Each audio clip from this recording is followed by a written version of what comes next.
ચાલો વિદ્યાર્થી મિત્રો, આપણે આજે આ તાસમાં પ્રકરણ 2 સ્થિત વિદ્યુત સ્થિતિમાન અને કેપેસિટન્સની સમજૂતી મેળવવાના છીએ।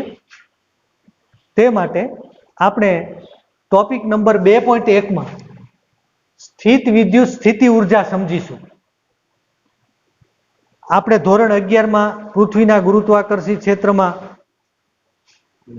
ગુરુત્વાકર્ષી સ્થિતિ ઉર્જા સમજ્યા હતા, તે યાદ કરીએ તો અહીંયા પણ તે જ રીતે આપણે સ્થિત વિદ્યુત સ્થિતિ ઉર્જા સમજવાની છે। તો તે માટે આકૃતિમાં દર્શાવ્યા પ્રમાણે Q ગ્રેટર ધેન 0 વિદ્યુત ભારના વિદ્યુત ક્ષેત્રમાં સ્મોલ q ગ્રેટર ધેન 0 ની સ્થિતિ ઉર્જા આપણે શોધવી છે। તો તે માટે આકૃતિનો અભ્યાસ કરી લઈએ તો કેપિટલ Q એ ઉગમ બિંદુ પર મૂકેલો કોઈ વિદ્યુત ભાર અથવા તો વિદ્યુત ભારિત તંત્ર છે, જેના વિદ્યુત ભારનું મૂલ્ય સ્મોલ q વિદ્યુત ભારના મૂલ્ય કરતા વધારે હોય।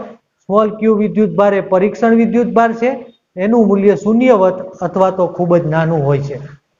તો આ પ્લસ q વિદ્યુત ભારના વિદ્યુત ક્ષેત્રમાં આપણે સ્મોલ q વિદ્યુત ભારને કોઈ પણ p બિંદુ પાસે લાવીશું અને તે માટે કરવું પડતું કાર્ય શોધીશું અને તેના પરથી આપણે તેની સ્થિતિ ઉર્જા વ્યાખ્યાયિત કરીશું। તો આ આકૃતિમાં દર્શાવ્યા પ્રમાણે એક આ q વિદ્યુત ભારને અનંત અંતરેથી r બિંદુએ પછી તેમ કરતા કરતા p બિંદુએ લાવીએ તો અપાકર્ષી વિદ્યુત બળની વિરુદ્ધ દિશામાં આપણે વિદ્યુત ભાર સ્મોલ q પર બાહ્ય બળ લગાડવું પડે અને એ બાહ્ય બળની અસર હેઠળ એ વિદ્યુત ભાર p બિંદુ પાસે આવીને સ્થિર થાય ત્યારે આપણે તેની સ્થિતિ ઉર્જા વ્યાખ્યાયિત કરી શકીએ।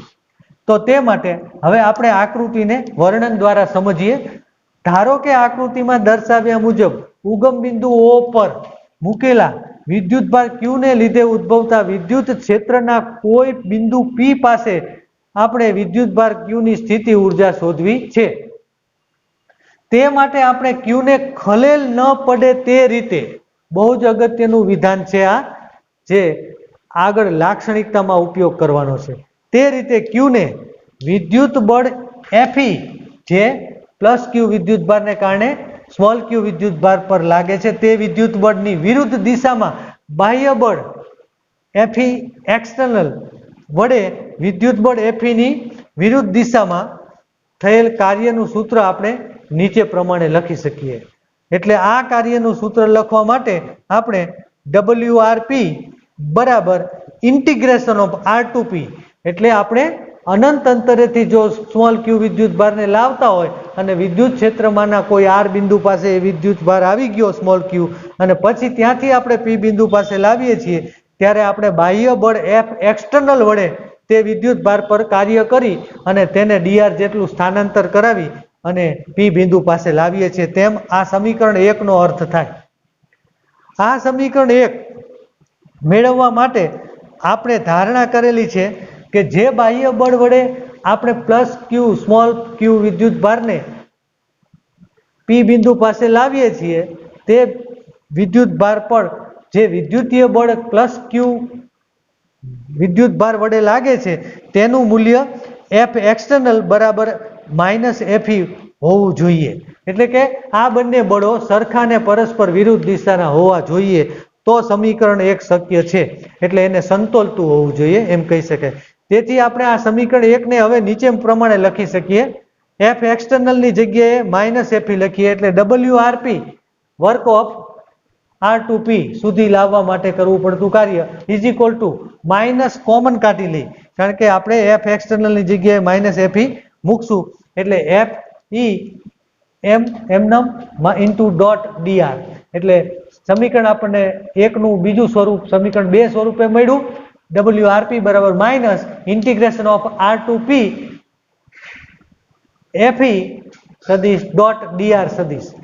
અહીં સમીકરણ 2 માં આપણે જે સ્મોલ q વિદ્યુત ભારને લાવ્યા તે વિદ્યુત ભાર પ્રવેગ રહિત ગતિ કરે છે તેમ પણ ધારવું પડે છે, જે અગત્યનો મુદ્દો છે। આમ સમીકરણ 2 દ્વારા મળતું કાર્ય અપાકર્ષણ બળની વિરુદ્ધમાં થતું હોવાથી તે સ્થિતિ ઉર્જા સ્વરૂપે સંગ્રહ પામે છે. આ કાર્ય પી બિંદુ પાસે સ્મોલ ક્યુ વિદ્યુતભાર આવીને સ્થિર થાય છે ત્યારે તે સ્થિર થાય છે એટલે સ્થિતિ ઉર્જા સ્વરૂપે આટલું કાર્ય સંગ્રહ પામે છે તેમ આપણે કહી શકીએ એવું કહે છે. આ હકીકત ઉપરથી હવે આપણે સ્થિતિ ઉર્જાની વ્યાખ્યા નીચે પ્રમાણે આપી શકીએ. તો હવે આપણે આ વિદ્યુતભાર સ્મોલ ક્યુ ને પી બિંદુ પાસે લાવ્યા તો એ બિંદુ પાસે સ્થિર થયો તો એની સ્થિતિ ઉર્જાની વ્યાખ્યા હવે આપણે આ વિધાન દ્વારા આપીએ છીએ. અનંત અંતરેથી વિદ્યુતભાર ક્યુ ને કોઈ પણ વિદ્યુતભાર ક્યુના વિદ્યુત ક્ષેત્રમાં આપેલા કોઈ પણ પી બિંદુ પાસે લાવવા માટે વિદ્યુત બળ Fe ની વિરુદ્ધ દિશામાં લાગતા બાહ્ય બળ F એક્સટર્નલ વડે કરવામાં આવતા કાર્યને તે બિંદુ પાસેની સ્થિત વિદ્યુત સ્થિતિ ઉર્જા કહે છે. મિત્રો, આ સ્થિત વિદ્યુત સ્થિતિ ઉર્જાની વ્યાખ્યા થઈ. આપણે જાણીએ છીએ કે વિદ્યુતભાર ક્યુ એ વિદ્યુત ક્ષેત્રમાં દરેક બિંદુ પાસે સ્થિતિ ઉર્જા ધરાવતો હોય. એને ગમે તે બિંદુ પાસે આપણે સ્થિર કરીએ તો પણ આ વ્યાખ્યા પ્રમાણે એની સ્થિતિ ઉર્જા મળે. આપણે પી બિંદુ પાસે લાવ્યા એ યાદચ્છિક છે, બરાબર? તો સ્થિતિ ઉર્જા ગમે તે બિંદુ પાસે ધરાવે, તેથી તે પી બિંદુ પાસે લાવવામાં આવે છે ત્યારે તેની સ્થિતિ ઉર્જામાં કંઈક ફેરફાર થતો હોય છે. એટલે પ્લસ ક્યુ ગ્રેટર ધેન 0 ના વિદ્યુત ક્ષેત્રમાં પી અને ક્યુ અથવા તો આપણે લીધેલા આર અને પી બિંદુ યાદચ્છિક હોવાથી કોઈ પણ બે બિંદુ વચ્ચે આ સ્થિતિ ઉર્જાનો ફેરફાર અગત્યનો છે. મિત્રો, સ્થિતિ ઉર્જાનું નિરપેક્ષ મૂલ્ય અગત્યનું નથી એવું કહી શકાય. એટલે સ્થિતિ ઉર્જાનો આપણે કોઈ પણ બે બિંદુ વચ્ચેનો તફાવત લેવો પડે. એટલે સ્થિતિ ઉર્જાને જો સ્થિતિ ઉર્જાના ફેરફારને ડેલ્ટા યુ વડે દર્શાવી તો પી બિંદુ પાસેની સ્થિતિ ઉર્જા યુપી અને આર બિંદુ પાસેની સ્થિતિ ઉર્જા આકૃતિમાં યુઆર થાય. તો આ સૂત્ર સ્થિતિ ઉર્જાનો ફેરફાર દર્શાવે છે જે કરવામાં આવતા કાર્ય બરાબર હોય છે. આર થી પી પર લાવ્યા સ્મોલ ક્યુ વિદ્યુતભારને તો સ્થિતિ ઉર્જાનો ફેરફાર થયો એ આ બે બિંદુની સ્થિતિ ઉર્જાના તફાવત સ્વરૂપે સમીકરણ 3 માં આપણને મળ્યું. વળી સમીકરણ 2 માં આ ઋણ નિશાની શું સૂચવે છે કે આપણે જે સ્મોલ ક્યુ વિદ્યુતભારને પી બિંદુ પાસે લાવ્યા તે વિદ્યુતભારે સ્થાનાંતરની વિરુદ્ધ બાહ્ય બળની અસર હેઠળ આવી અને કાર્ય કરેલું છે. એટલે એમ કહી શકાય કે વિદ્યુત બળ અને સ્થાનાંતર પરસ્પર વિરુદ્ધ દિશામાં હોવાને કારણે આ ઋણ નિશાની આવે છે. તો અહીંયા મિત્રો સ્થિતિ ઉર્જાની આ સંકલ્પના આકૃતિ દોરીને આપણે સમજ્યા, જે ક્લાસ વર્કની નોટમાં તમે ઉતારશો. આ સ્થિતિ ઉર્જાના બે અગત્યના ખાસ મુદ્દાઓ અથવા તો લાક્ષણિકતાઓ હવે આપણે ચર્ચીએ છીએ. આમ આપણે કહી શકીએ સ્થિત વિદ્યુત સ્થિતિ ઉર્જા માટે કે સ્થિતિ ઉર્જા સમજવા માટે આપણે અગત્યના બે મુદ્દાઓનો ઉલ્લેખ કરવો જરૂરી છે. તે કઈ રીતે? પહેલો મુદ્દો, વિદ્યુત ક્ષેત્ર એ પણ સંરક્ષી ક્ષેત્ર છે. આપણે ધોરણ 11માં જોયું હતું કે ગુરુત્વાકર્ષી ક્ષેત્ર એ સંરક્ષી ક્ષેત્ર છે. સંરક્ષી ક્ષેત્રની તે વ્યાખ્યા જે ગુરુત્વાકર્ષી ક્ષેત્ર માટે હતી તેવી જ વ્યાખ્યા વિદ્યુત ક્ષેત્રને પણ લાગુ પડે છે. એટલે અહીંયા કીધું છે પહેલા મુદ્દામાં કે વિદ્યુત ક્ષેત્ર એ સંરક્ષી વિદ્યુત ક્ષેત્ર છે. માટે જે બાબત ગુરુત્વાકર્ષી ક્ષેત્રમાં હતી તે જ બાબત અહીંયા વિદ્યુત ક્ષેત્રમાં પણ લાગુ પડે છે. તો એ મુજબ શું કહે છે કે વિદ્યુતભાર ક્યુને કોઈ એક બિંદુએથી બીજા બિંદુએ લાવીએ ત્યારે થતું કાર્ય એ વિદ્યુતભારે લીધેલા ગતિમાર્ગ પર આધારિત નથી, પરંતુ માત્ર ક્યુના પ્રારંભિક સ્થાન, દાખલા તરીકે આકૃતિમાં હતું આર, અને અંતિમ સ્થાન પી પર જ આધાર રાખે છે. એટલે આ મુદ્દો બહુ અગત્યનો છે અને સમજી શકાય તેવો છે. એટલે આપણે એ રીતે વિચારીને યાદ રાખી શકીએ. પછી બીજો મુદ્દો કે હકીકતમાં વિદ્યુતભાર ક્યુ જે છે એનું વિદ્યુત ક્ષેત્ર છે. એના વિદ્યુત ક્ષેત્રમાં આપણે પી બિંદુ પાસે સ્મોલ ક્યુ વિદ્યુતભારને અનંત અંતરેથી લાવીએ છીએ. તો એ ક્યુ વિદ્યુતભારને લાવતા મળતી સ્થિત વિદ્યુત સ્થિતિ ઉર્જા એ ક્યુ અને ક્યુ બંનેની ગણાય. કારણ કે બંનેથી બનતું આ સંયુક્ત તંત્ર છે. એટલે કેપિટલ ક્યુ કે જેનું વિદ્યુત ક્ષેત્ર છે એના વિદ્યુત ક્ષેત્રમાં આપણે સ્મોલ ક્યુ ને અનંત અંતરથી લાવ્યા. આ રીતે બનતું સંયુક્ત તંત્રની આ સ્થિતિ ઉર્જા ગણાય મિત્રો. પરંતુ આપણે ધાર્યું હતું સ્થિતિ ઉર્જાની સંકલ્પના સમજતી વખતે કે ક્યુમાં ખલેલ ન પડવી જોઈએ.